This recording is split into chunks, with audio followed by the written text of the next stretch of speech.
nerima hasil produksinya dulu. Produksi. Nerima dulu ya. Nerima dulu. Jadi kalau pertama kali nerimanya, nama menunya adalah ini. Nerima hasil produksi adalah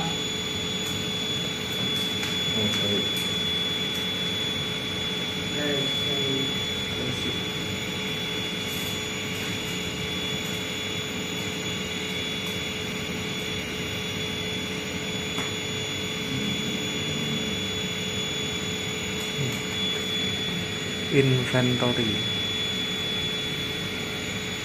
job receipt. Nah ini job receipt to inventory nama menunya. Ini adalah menu yang dipakai untuk terima atau GR hasil produksi. Job receipt to inventory.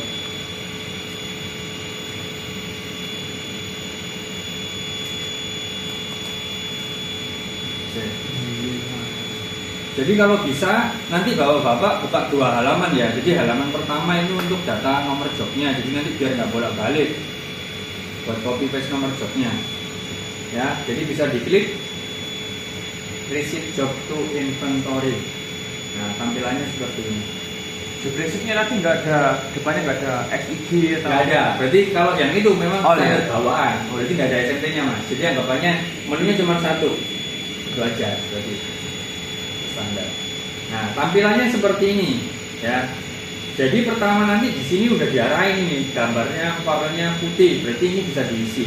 Bapak-bapak bisa langsung ngisikan nomor jobnya yang di sini yang mau diterimakan, langsung copy paste dari sini atau sebenarnya bisa ada fitur search di sini. Bapak-bapak bisa cari. Jadi setelah diklik search, di search lagi, maka akan muncul semua job yang terklik di sini di SIG Sidoarjo. Tapi saya bilang tadi semuanya akan muncul. Nggak ada filteran sama sekali. Mau botol, kalau mau filter pun juga bisa pakai ini sebenarnya. Tapi pakai full. Tapi kalau saya lebih enaknya adalah tinggal copy paste saja dari yang job entry sebelumnya. Karena kan ini udah pasti yang akan kita pakai nomornya 720 ini. Jadi saya copy paste biasa. Saya masukkan ke from job ini. Jadi di from job di sini dimasukin, terus diklik di tempat lain 1 kali klik ini aja. Gunanya adalah untuk memunculkan data-datanya, deskripsi segala macam dari partnya. Klik tempat lain ini aja bisa. Oke. Maka secara otomatis ini sebenarnya akan muncul deskripsi sama partnya. Di sini bapak-bapak perlu setting tanggal diterimakan jobnya atau GR-nya tanggal berapa. Ini saya pakai contoh aja tanggal hari ini tanggal 4 bulan 2. Ini bisa disesuaikan, tinggal diganti aja tanggalnya kalau mau diganti sesuai dengan tanggal hasil produksi diterimakannya kapan. Nah setelah itu di bagian quantity sini yang bapak-bapak perlu isi. Biasanya dalam sehari berapa pak? 42.000. Saya masukkan di sini 42.000 quantity. Bentar, ini. Oh KKM nih, sorry. Iya tadi soalnya begini nih. Jadi makanya dia akan muncul error karena ininya 100.000. Kayaknya harian ini, karena kan ini dianggapnya dalam waktu 30 hari. Nggak apa sih, itu cuma warning talk sebenarnya.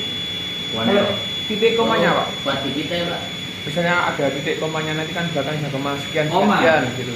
Kalau ada komanya bisa diisi. Jadi kalau ini kan misalkan tadi 1000 ya. Kalau 1000 di sini, kalau misalkan ada koma, ya tinggal dikasih koma gini aja. Koma misalkan 002 boleh.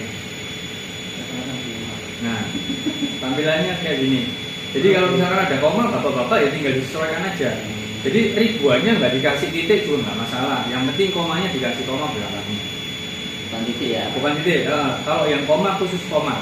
Kalau ribuan tetap titik, tapi nggak perlu diisi pun juga nggak apa-apa. Ini untuk kuantitinya. Nah, di sini sebenarnya akan muncul otomatis S-log yang untuk penerimaannya. Jadi tinggal bapak-bapak ini menyesuaikan. Di sini untuk tangkinya ini kan ini. Jadi cara bacanya seperti ini. S-log di Epicor itu dinamakan namanya warehouse atau gudang. Kalau yang di SAP S-log dibedakan ya pasti full, empty kayak gitu-gitu, storage tank. Tapi kalau di Epicor ada satuan terkecil lagi di dalam S-log-nya. Jadi lebih spesifik detailnya lagi itu namanya bin. Ini. Jadi yang paling gedeannya adalah warehouse. Oh, berarti kayak 0,7. Yes. Terkecilnya itu bin. Jadi kalau misalkan di sini storage tank itu kan kalau di saya breakdown akan saya tunjukkan S-log yang ada di SIP 007 itu ada apa aja. Nah, tampilannya seperti ini. Jadi ini S-log-nya ada lorry tank, main warehouse, panggung, storage tank, trailer, isoter. Ini adalah warehouse-nya atau S-log-nya. Bagian terkecilnya itu pakai bin. Jadi di dalam storage tank ini dia masih ke breakdown lagi. Ada ini. Jadi nanti saya juga minta tolong mungkin bapak-bapak bisa mereview storage tanknya ini udah lengkap sesuai SAP atau belum. Jadi kalau untuk larnya ini di sini ada 3. Oh ini digabung jadi 1 ya. Siar cuma 1 benar Pak ya? Iya, 1. Oke, jadi ini yang 01, 02 ini di AD5. Ini larnya di sini, jadi udah dibedain. Jadi nanti bapak-bapak jangan sampai salah milih. Ya, kalau misalkan ini punyanya Siar, ya berarti ada sendiri ininya. Binnya. Jadi setelah saya tutup dulu bentar. Setelah ini storage tank udah bener di warehouse-nya. Di bagian binnya jangan lupa dicek. Ini yang menunjukkan atas produk ini di GR-nya mau di S-log mana. Ya, tadi udah pakai storage tank tinggal disesuaikan mau pakai log 1, 2 atau 3 tergantung lokasinya. Kalau memang di share berarti saya pakai log 3. Bisa, pinnya keliru gimana? Binnya keliru karena gini Pak, udah punya otorisasinya ada. Selama otorisasinya ada, tetap bisa input. Iya, Bu. Bu, kita coba ya. Ya bisa-bisa aja. Bisa Ya, berarti kalau mau koreksi. bisa ke keliru ke Oh, STM. kalau mau clean kita coba ya. Harusnya ini log tapi masuknya clean ya. Iya. Harusnya ini udah di apa namanya? Di batas ini. Nah, ini udah ada error. Jadi kalau untuk produknya kita udah kasih cegatan. Kalau misalkan itu logs, nggak bisa dimasukkan ke warehouse yang bukan tempatnya. Jadi kalau kamar saya logs, tapi saya masukin ke kamarnya lin, pasti akan ditolak, error sama sistem. Kalau color juga Sama. Jadi kalau itu produknya logs, harusnya warehouse-nya atau bin-nya juga masuknya di tempatnya logs. Tapi kalau logs-nya 1, 2 atau 3 itu nggak bisa sistem. Jadi bapak-bapak yang harus melihat sendiri. Dari kita cuma bisa membatasi kalau produknya ini harus sama dengan jenis ininya, jenis bin-nya. Cuman kalau bin-nya dibedain mungkin sesama logs tapi beda nomor, ya, itu yang nggak bisa. tapi bisa dibatalkan. Bisa dikoreksi, tetap bisa. Nanti saya tunjukkan juga. Ya. Pakai ini juga tapi di minus nanti. Oh iya.